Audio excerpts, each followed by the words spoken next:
এবং সুযোগ্য প্রধান শিক্ষক মহোদয়, আমাদের ইনোসেন্ট চাইল্ড স্কুলের সম্মানিত পরিচালক কর্তৃপক্ষ, সম্মানিত শিক্ষকবৃন্দ, আমাদের ঈশ্বরগঞ্জ প্রেস ক্লাবের 4 বারে নির্বাচিত এবং নবনির্বাচিত পুনরায় সাধারণ সম্পাদক আমাদের আতাউর রহমান ভাই এবং উপস্থিত সকল সম্মানিত অতিথি, সকলকেই আসসালামু আলাইকুম।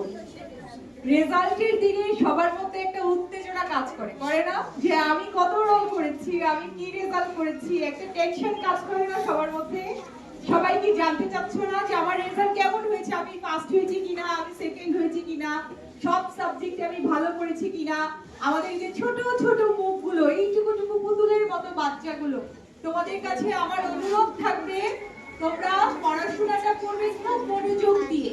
পড়াশোনার পাশাপাশি তোমরা কিন্তু তোমাদের যার যেটা করতে ভালো লাগে, কারো খেলতে ভালো লাগে, কারো ফুটবল খেলতে ভালো লাগে, কারো ক্রিকেট খেলতে ভালো লাগে, কারো হয়তো কুতু খেলতে ভালো লাগে, কারো হয়তো গাছ লাগাতে ভালো লাগে, কারো সাঁতার কাটতে ভালো লাগে, কারো সাইকেল চালাতে ভালো লাগে।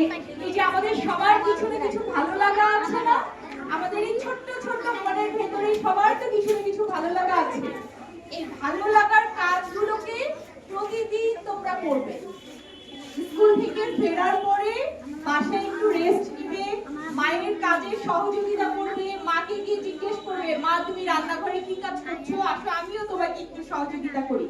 নিজের ঘুম থেকে ওঠার পরে নিজের বিছানাটা নিজে গুছাবে, ঘরগুলো নিজে গুছাবে, আর বাবা মার সব কথা মন দিয়ে শুনবে।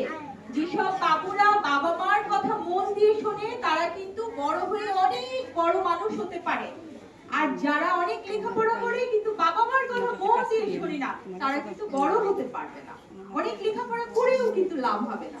এই জন্য আগে বাবা মার কথা মন দিয়ে শুনতে হবে, বাবা মাকে শ্রদ্ধা করতে হবে, এরপরে আমাদের ভালো স্টুডেন্ট হতে হবে, ঠিক আছে?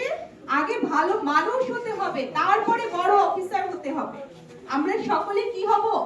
ভালো মানুষ হব। বলি দেখি একবার সবাই, আমরা সকলে কি হব? ভালো মানুষ হব, ঠিক আছে?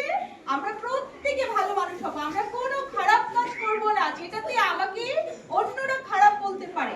আমি একটা কাজ করার আগে চিন্তা করব, আমি এই কাজটা করলে কি আমাকে অন্যরা খারাপ বলবে, তাহলে আমি ওই কাজটা করব না। যদি মা খারাপ বলে আমি ওই কাজটা করব না, যদি আপু খারাপ বলে ওই কাজটা আমি করব না, ঠিক আছে? আমার সম্মানিত শিক্ষকরা যদি বলে এই কাজটা অন্যায় হয়েছে, এই কাজটা খারাপ হয়েছে, তাহলে ওই কাজটা আমি করব না। ওকে, আগে ভালো মানুষ হতে হবে, ভালো ভালো কাজ করতে হবে, এরপরে আমরা বড় বড় অফিসার হব লেখাপড়া করে, ঠিক আছে? তোমাদের সবার জন্য আমার অনেক শুভকামনা থাকলো। তোমরা সকলে ছোট ছোট মুখগুলো একদিন বড় হয়ে অনেক বড় হও, অনেক বড়। এত বড় হবে যখন কিন্তু বাবা মা বৃদ্ধ হয়ে যাবে, তখন কিন্তু তোমাদেরকে বাবা মার হাত ধরে ধরে পথ চলতে হবে। সকলে কিন্তু মনের মধ্যে চিন্তা করবে, আজকে মা তোমাকে রঙিন কাপড় কিনে দেয়নি, এই যে মাথা ক্লিপ কিনে দিয়েছে, জুতা কিনে দিয়েছে, নতুন জামা কিনে দিয়েছে, বাবা কিনে দিয়েছে, মা কিনে দিয়েছে না? তাহলে তোমরাও চিন্তা করবে, আমি একদিন অনেক বড় হব, হয়ে মাকে রঙিন শাড়ি কিনে দিব, বাবাকে নতুন শার্ট কিনে দিব, নতুন স্যান্ডেল কিনে দিব, ঠিক আছে? বাবা মা যেমন যত্ন করে এখন আমাদের, একদিন বড় হয়ে কিন্তু আমাদেরও এমন যত্ন করতে হবে বাবা মাকে।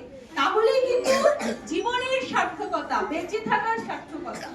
তোমাদের সবার জন্য অনেক ভালোবাসা থাকলো, অনেক দোয়া থাকলো। আজকে হয়তো এই ঈশ্বরগঞ্জ উপজেলায় আমার শেষ কর্মদিবস, আমি তোমাদের ছেড়ে চলে যাচ্ছি।